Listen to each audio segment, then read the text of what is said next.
Throughout Europe, church bells ring while screams and the smell of burning wood fill the air. Everybody knows of the terror of the Vikings and their feared longships, but those who dwell inland face another horror. Magyar horsemen strike deep into the European heartland, raiding, plundering, and killing without distinction. These nomadic pagans come from far to the east, where they were driven out from their homelands by their aggressive neighbors. Now they have arrived in Europe, and their lightning-quick raids terrify the locals. The rulers of Europe are powerless to stop these swift-mounted marauders. Raiding, however successful, cannot sustain the Magyar tribes forever, and they are ready to settle down. Scouts have found a suitable location to the south, large open grasslands, similar to the steppes of the Magyars' ancestral home, lie within the Carpathian Basin. Only the eastern Franks, Moravians, and Bulgarians stand in their way. If the Magyars can defeat them, the tribes will once again have a land to call their own.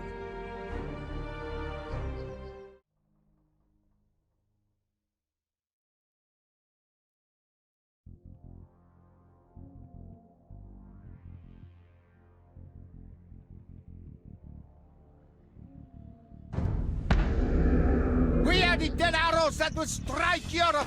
We will take this land by force!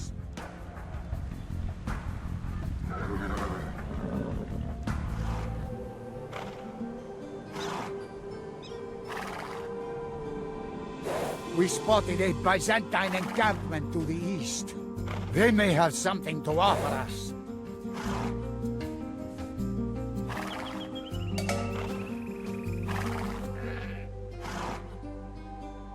Our emperor is prepared to pay you 2,000 gold if you declare war on the Bulgarians.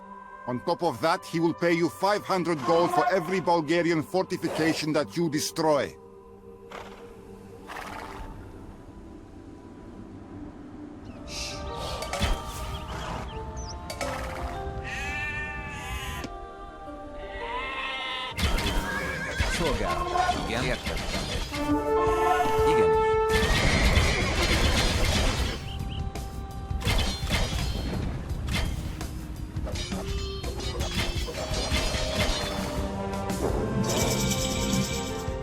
These of ours were like us once, but they grew soft and weak from the plunder that they gave. A wise lesson is to be learned.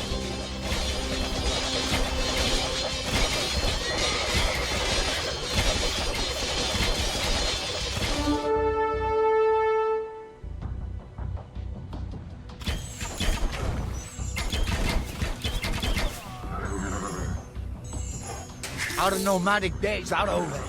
We will no longer benefit from our old ways. Igen. Parancs.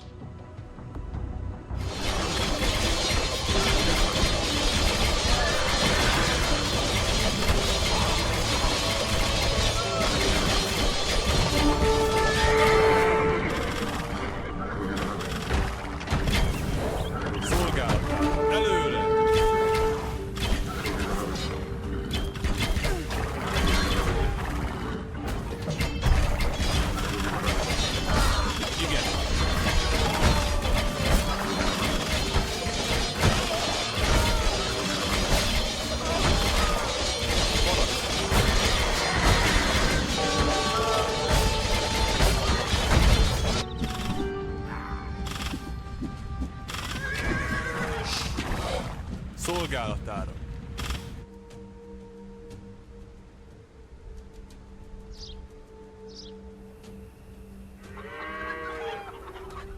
Igen, uram.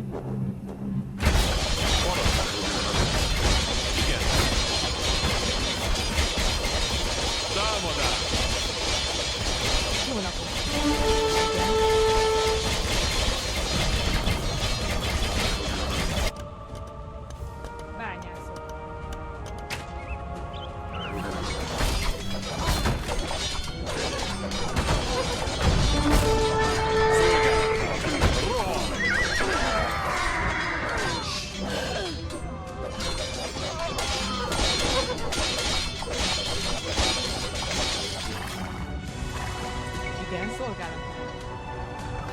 Poruch. This land belongs to our people now, and Europe is open for us to plunder.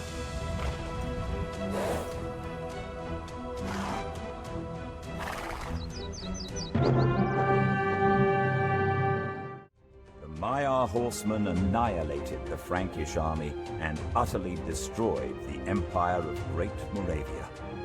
After centuries of wandering the steppes, they could finally settle down to create their own kingdom. Many, however, rejected the thought of exchanging their bows for plows. Not until Otto the Great, founder of the Holy Roman Empire, defeated them at the Battle of Lakefell, did the Magyar raids finally come to an end. After this defeat, the Magyar nomads adopted European ways, converted to the Christian faith, and transformed into farmers. They founded the Kingdom of Hungary, whose army was famed for its combined elements of nomadic horsemen and heavy cavalry. For centuries, Hungary would stand firm as the frontier stronghold of Europe, resisting invaders from the east, invaders much like the first Magyar raiders who ventured into Europe. As the Mongols descend on the Near East, the Turkish Sultanate of Rum is on its last legs and will likely soon crumble. Several Turkish chiefs in Anatolia, called Beys, are ready to seize the Sultan's lands. Their warriors are hardy and fierce, untamed by the niceties of the Rum court. Once the Sultanate is theirs, nothing will stop their further expansion west into Byzantine lands. The most fierce of the Turkish Beys is Osman, the Bone Breaker, a reputable man who claims to have been given the authority to rule over the world by God himself. He is determined to unite the Turks against their common enemies. Facing Osman is the proclaimed savior of the Byzantine Empire, Roger de Flor, a former Knight Templar and commander of the Catalan Company of Mercenaries. Years of service fighting for the lords and princes of Europe have made him and his soldiers hardened veterans. The future of Europe and the Middle East will be decided by the outcome of the battle between these two great men.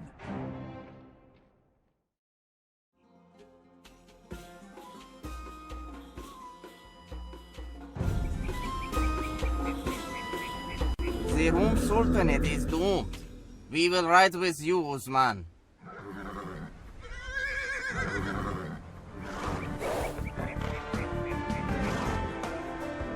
These villagers will do our bidding.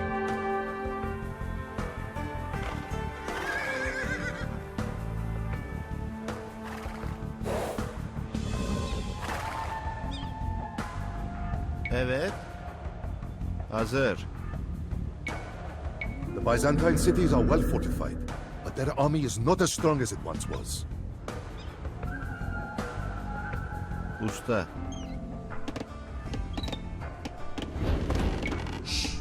Evet. Fighting this many enemies might prove fatal for us, Osman. I suggest that you form an alliance with one of the other Turkish beys to improve our situation.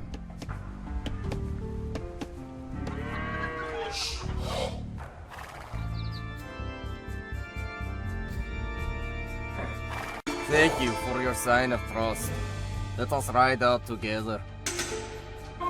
We have heard of Osman's fame and we are eager to offer our services.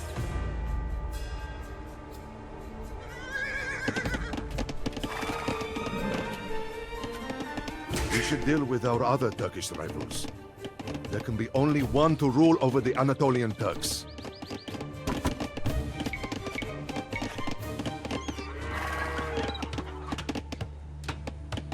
Refugees have arrived from the east. Emrin. Hazır. Tamam. More Ghazi warriors have joined us.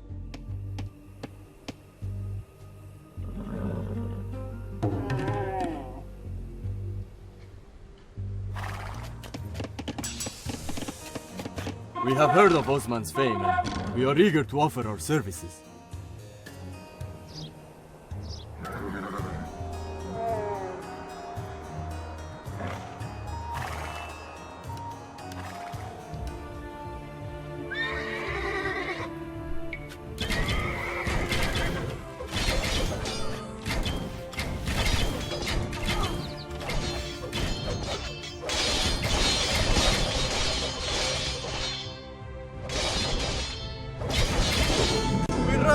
Ottomans.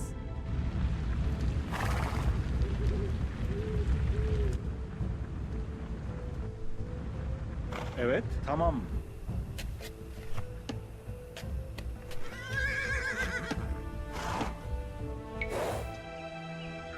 Your father was a great man, Osman. You have my loyalty and that of my men.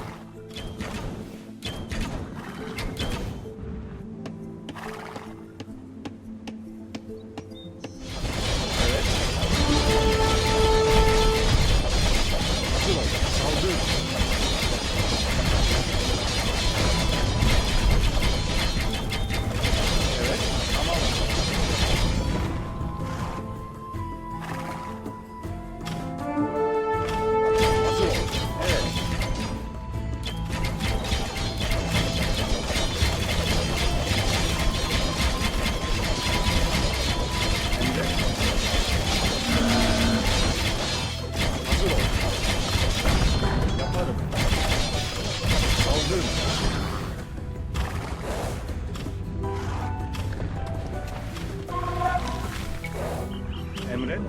Allah Allah. Tamam.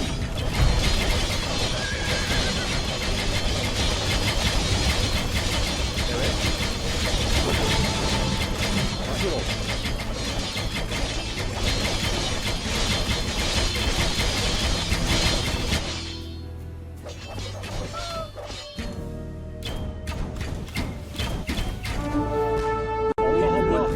Honor to fight at the side of Osman the Bonebreaker.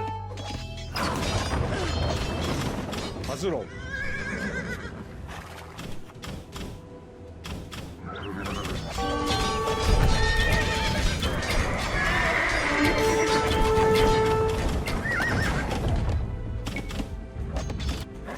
Emret. Evet. Emret. İleri.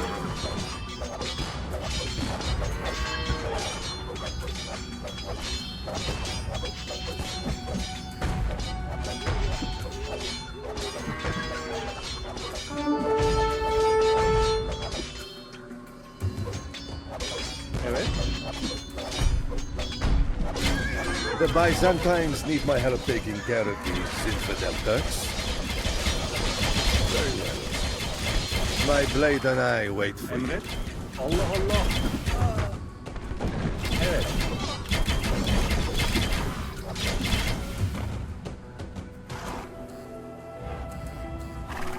Hazır ol. Tamam. İleri. Emret. Evet. Saldır. The Byzantines betrayed us. You can have Anatolia, Turks. We are going home.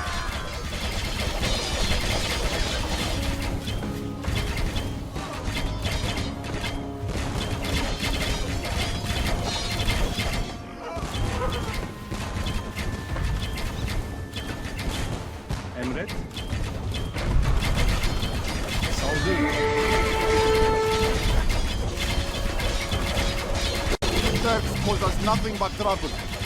At least we will be safe behind our mighty walls of Constantinople.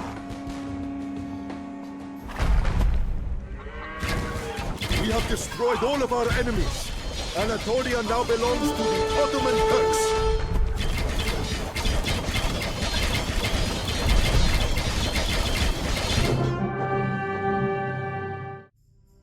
Roger de Flor proved to be a match for Osman.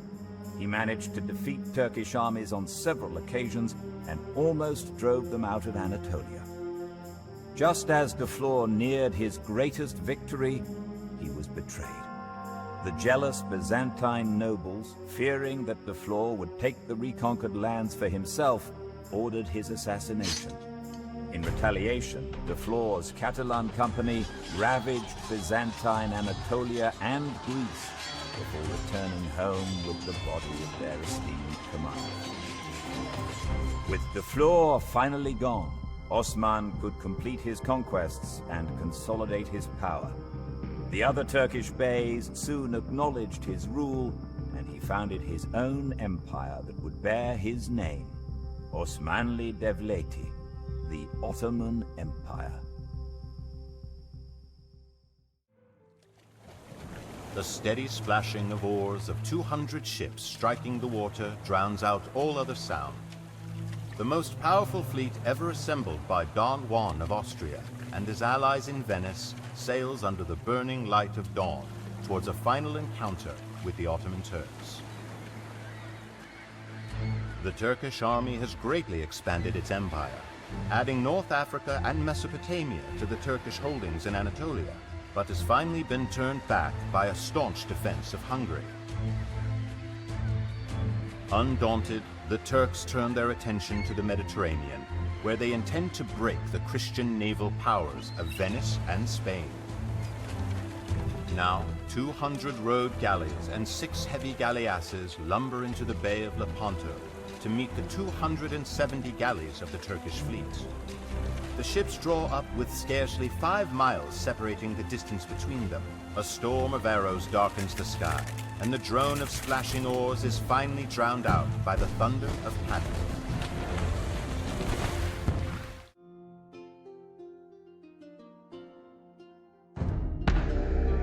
There's hundreds of Turkish ships out there. We don't have the numbers to go on the offensive, so we should just keep their galleons and transports at bay.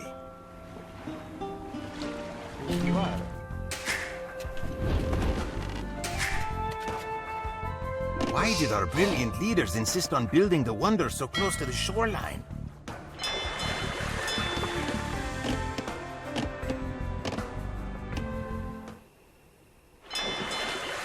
There's transports. Don't let them land!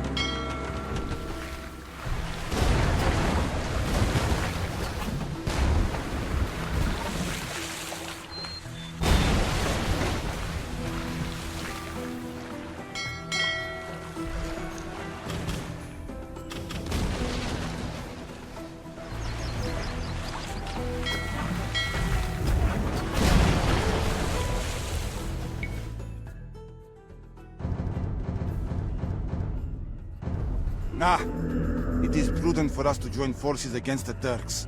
You may mine gold from our villages or islands, and we will tribute you what we can spare.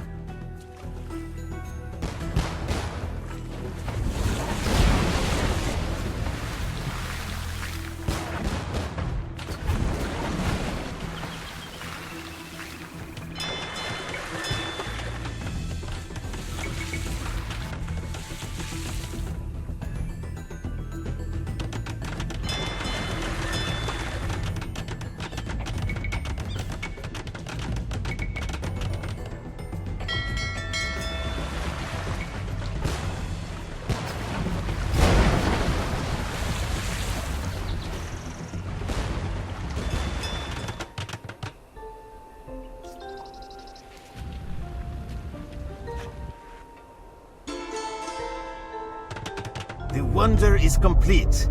Now, we just need to defend it. Degrado. Presto. Talar. Servidora. Construir. Turkish transports. Construir. Don't let them land.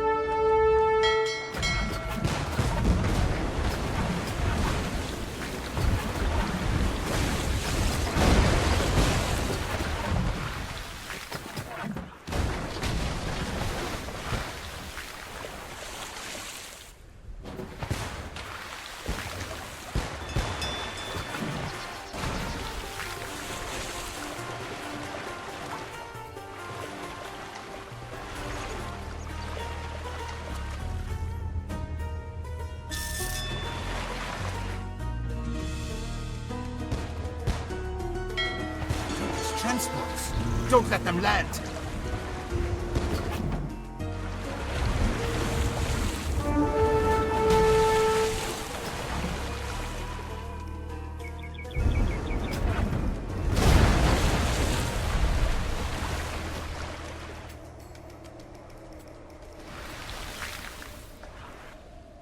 Turkish transports. Don't let them land.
The heavy Venetian galleasses broke through the Turkish lines and trampled over the smaller ships of the Turks.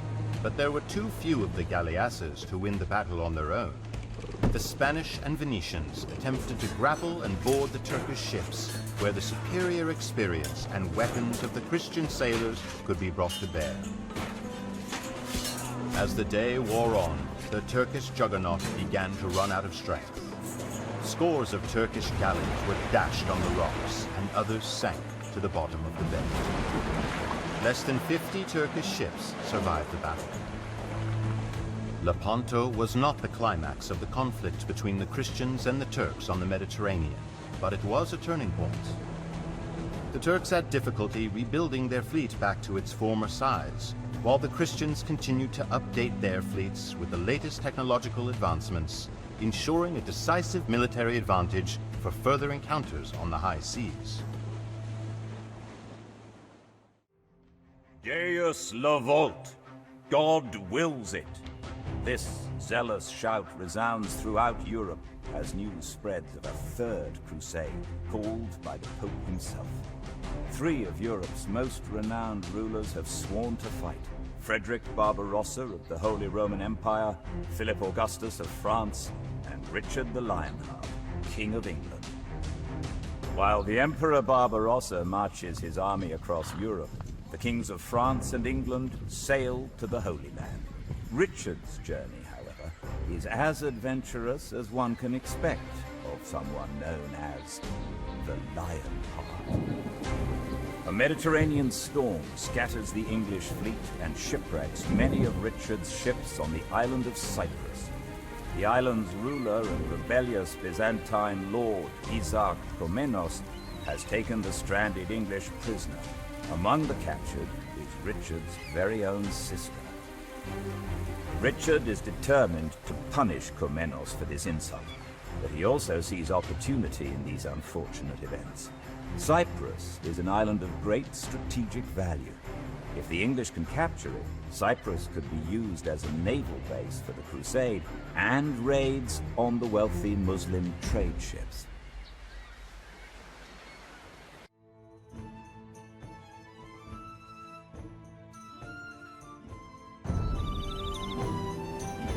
The usurper Isaac Komnenos has imprisoned my sister in Nicosia.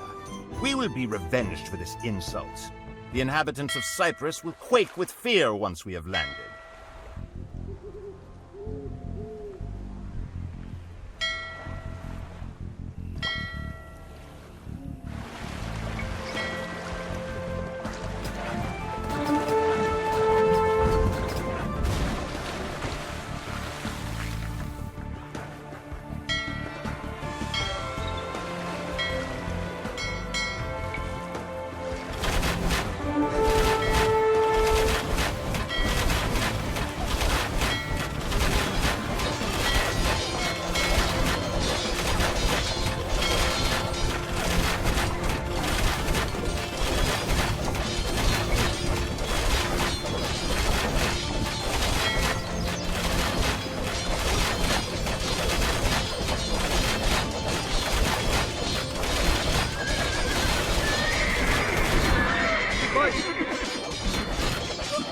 British have landed. I must gather my soldiers.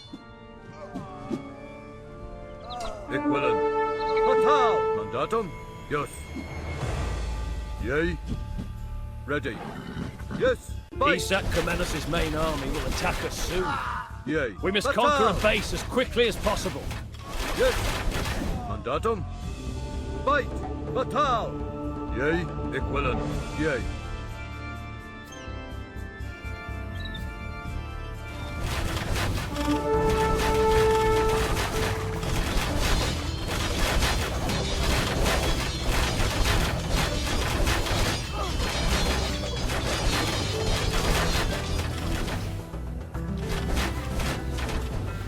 Stop this carnage! We surrender! Just spare our family! Ready. Yea.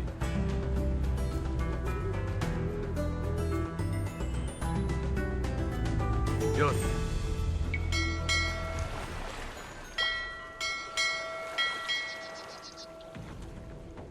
The sea offers plenty of fish, but Isak's war vessels control the coast.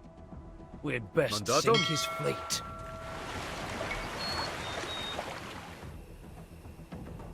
Ready. Mandatum. Yea. Ready. Equivalent. Fight. Yea. Mandatum. Yes.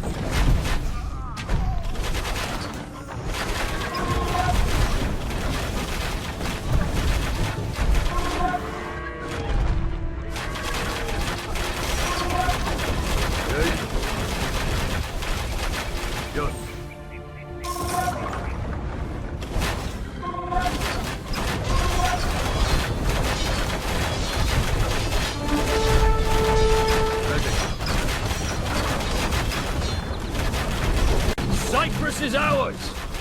Clap Isak in iron so that he will not be able to wreak havoc ever again. Yea.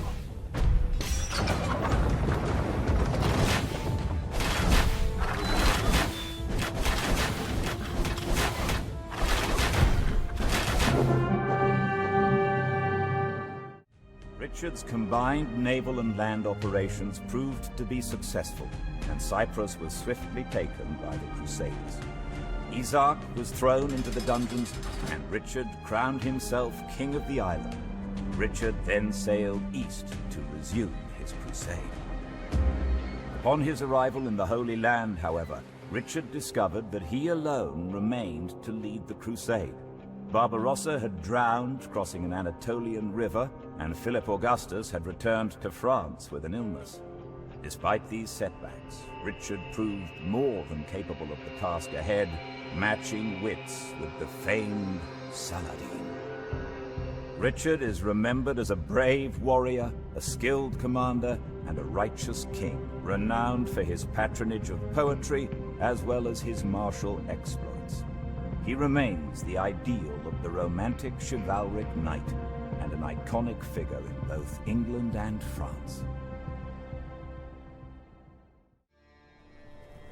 Minarets of dust twist upwards as horse hooves strike the fractured earth. Thousands of Seljuk Turks stream across the Anatolian plateau to converge on the walled town of Manzikert, which was recently recaptured by the Byzantine army. The Byzantines are the heirs of Rome, and their armored cataphracts and legions of disciplined swordsmen can smash aside the light-armored Turkish horse archers, provided they can catch them. However, an unlikely turn of events has greatly improved the Turks' chances for victory. The Byzantine army is racked by treachery and deceit from within. One day, a band of mercenaries deserts the Byzantines. On another, the army's second-in-command leads a treacherous conspiracy against the commanding general. If the Turks can somehow turn the splintering factions against the Byzantine army, they may overcome a better equipped and better trained enemy.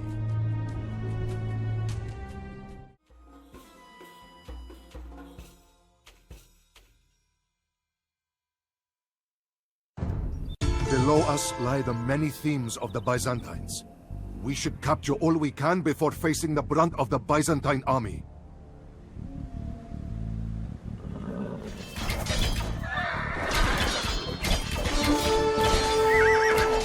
Those cataphracts pack quite a punch. Better to fire and retreat than face them toe-to-toe.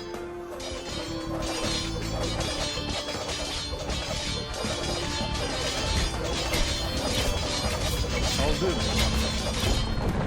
Yaparım.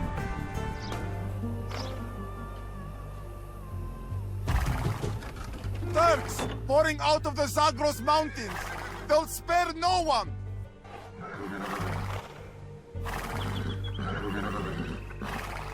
We have captured Cappadocia. As long as their villages are safe, we should have all of the resources that we need.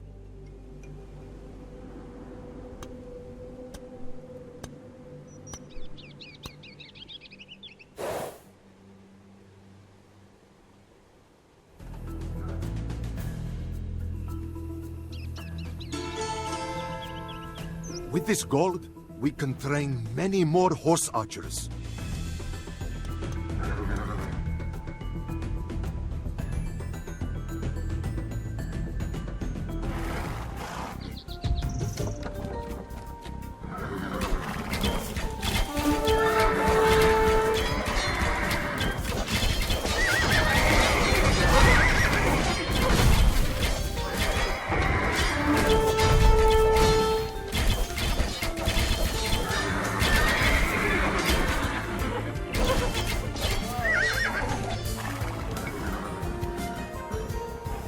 Basidia is now ours.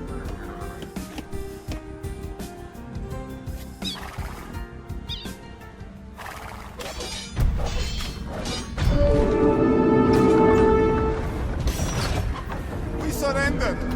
Just spare our families. The theme of Galatia shall submit to Turkish rule.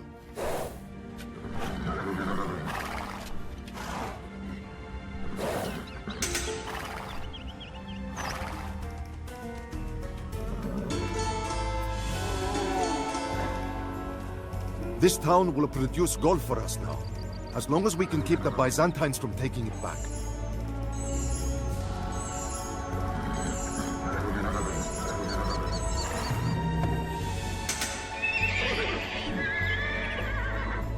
The Byzantine army is fortified atop this plateau. We must be patient until we have the troops we need to conquer it.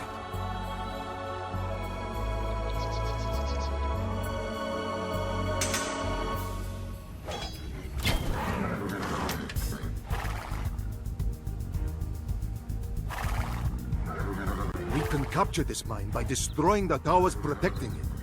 Then the villagers will produce gold for the Turks. Evet. Yaparım.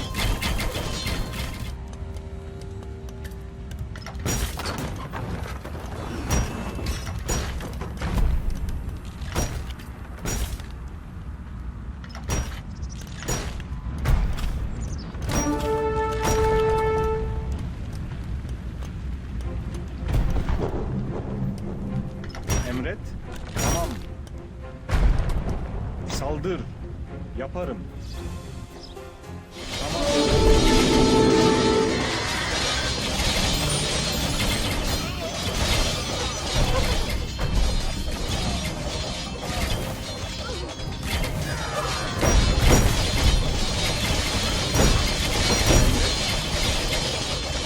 Saldır.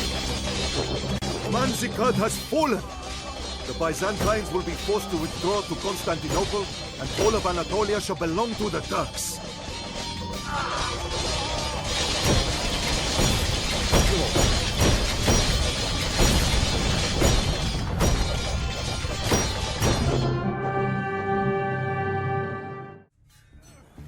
As long as the sun was in the sky, the Byzantine army could fight the Turks back towards their camp. When dusk settled over Anatolia, however, the Turks could harass the ponderous Byzantine cavalry as it withdrew to Manzikert. When they could stand no more of this torment, the Byzantine flanks collapsed into a full rout, and the Turkish horse archers pounced for a quick kill. The Battle of Manzikert was not lost due to the poor performance of soldiers or commanders, but through Byzantine treachery. Deceit from within the armies disrupted the chain of command, as factions feuding for control of the throne in Constantinople betrayed their armies at the front. A much weakened Byzantium was then forced to call the rest of the Christian West for help, leading to the Crusades. The Byzantine Empire lingered for another 4 centuries, but in only a shadow of its former glory. 73 long years have passed since thousands of nomadic riders flooded the eastern borders of Persia, defeated the Persian army, and killed the Shah himself. The invaders plunged deep into the heartland of the empire. The weakened Persians had no choice but to give in to the outrageous demands of tribute imposed by the White Huns. Now Khosrau, the grandson of the slain Shah, is ready to take revenge for the eternal shame cast upon his empire. Persian heralds visit the 4 corners of the empire to gather one of the largest armies this world has ever seen. But even with an army that could fill the space between the Zagros and the Alborz mountain ranges, the white Hunnic horse archers will not be easily beaten. Khosrau knows that perhaps the only way to ensure victory is to ally with another nomadic people, the Gökturks. These nomads from lands hardly touched by civilization hate the White Huns as much as the Persians do. They are as tough and hardy as the White Huns, and most importantly, can strike the Huns from their rear. The earth trembles as thousands of Persian horses and elephants travel to battle. Khosrau will soon show the world that the Persian Empire is still a force to be reckoned with.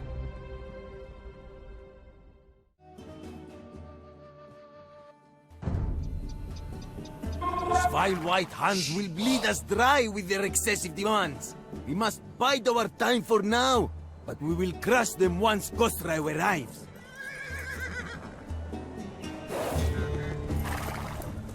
Welcome to Khorasan. Follow me. I will lead you down this mountain path. سلام میکنم.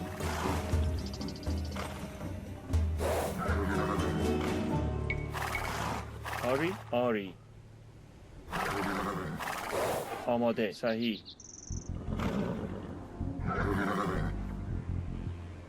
You can construct a small base here and collect the resources to pay off the White Huns until Khosrau arrives with his army. The Persian villages can provide you with resources, but beware of White Hunnic raiders.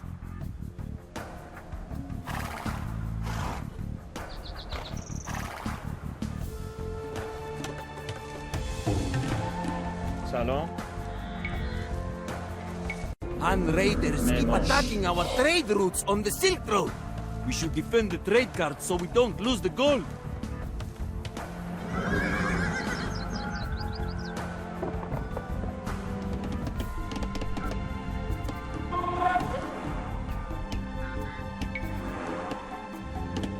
You refuse to pay the tribute?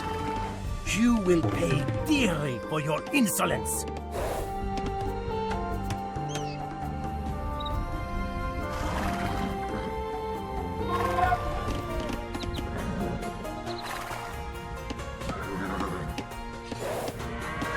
The Persian army and the Khosrau has arrived. We will show these White Huns the cost of meddling with the Persian Empire. My elephant cannot wait to trample some White Huns.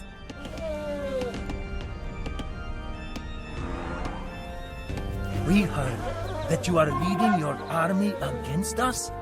A very unwise decision that will cost you your empire.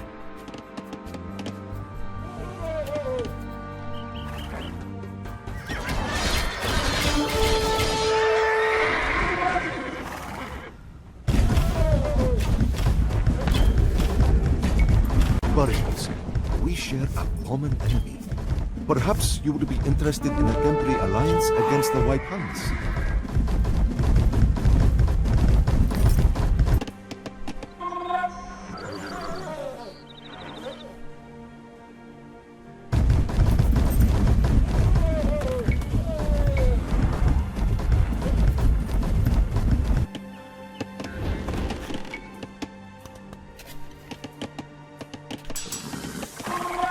This is all that we can spare. Hurry.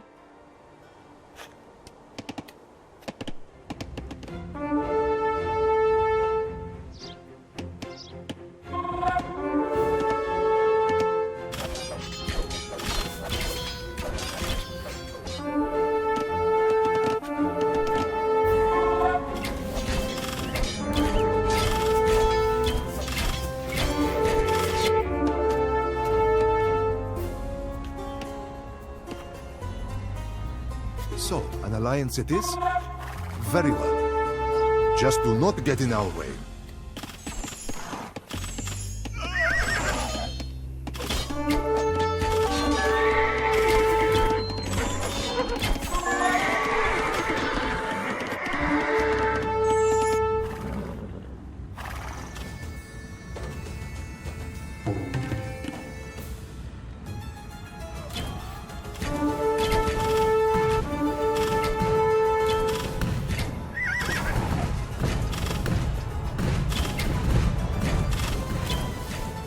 With our main rivals, the White Huns, weaken, it is time that we take what is rightfully ours.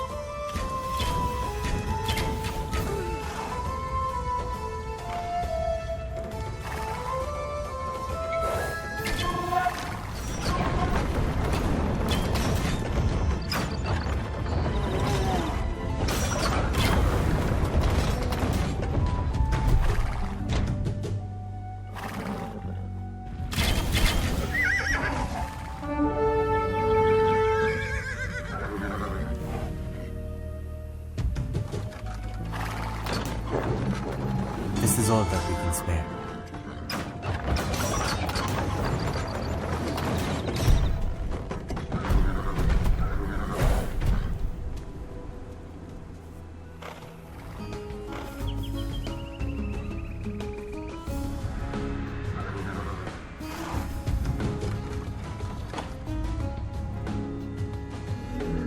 This is all that we can spare. Retreat! Leave everything behind!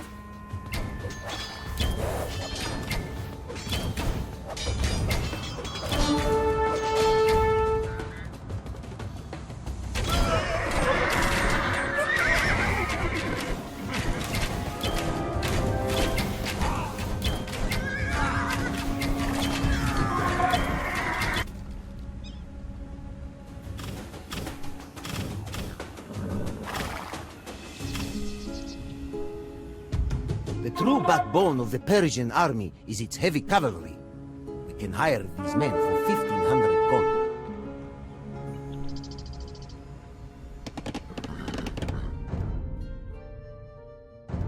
We will crush all enemies of the Persians.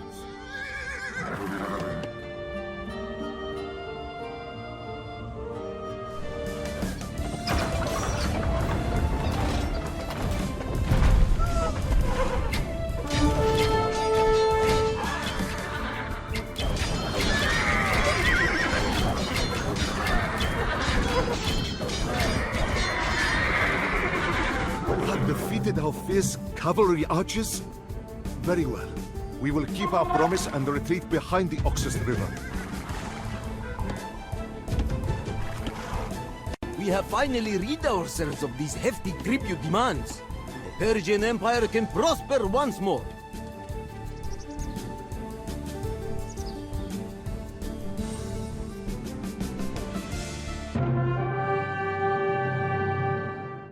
The White Huns were powerful, but too disorganized to cope with multiple invasions.